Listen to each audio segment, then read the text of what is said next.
আসসালামু আলাইকুম ওয়া রাহমাতুল্লাহি ওয়া বারাকাতুহু।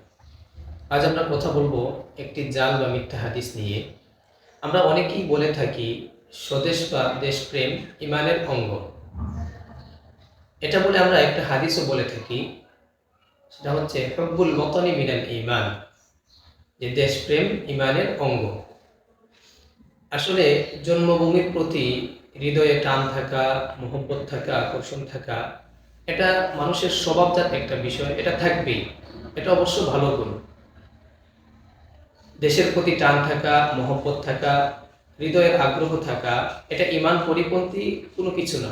কিন্তু ঈমান ও দেশের প্রশ্নে অবশ্যই আপনাকে ঈমানকেই প্রাধান্য দিতে হবে। তো উপরের যে বাক্যটা হুব্বুল ওয়াতানি মিনাল ঈমান, এটা নবী করিম সাল্লাল্লাহু আলাইহি ওয়াসাল্লামের কোনো হাদিস নয়।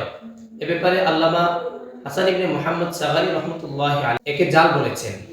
আবার মুল্লা আলী কারি রহমতুল্লাহি আলাইহি বলেন যে লা আসলা লাহু ইনদাল হুফাজ, অর্থাৎ হাফেজে হাদিস বা মুহাদ্দিসিনে কেরামের নিকট এর কোনো ভিত্তিই নেই। সুতরাং আমাদেরকে নবী করিম সাল্লাল্লাহু আলাইহি সাল্লামের দিকে যে কোনো ভালো বিষয়, ভালো কথাকে নিষ্পত করে বলার আগে অবশ্যই আমাদেরকে ভালোভাবে জেনে নিতে হবে এটা আসলেই হাদিস কি না।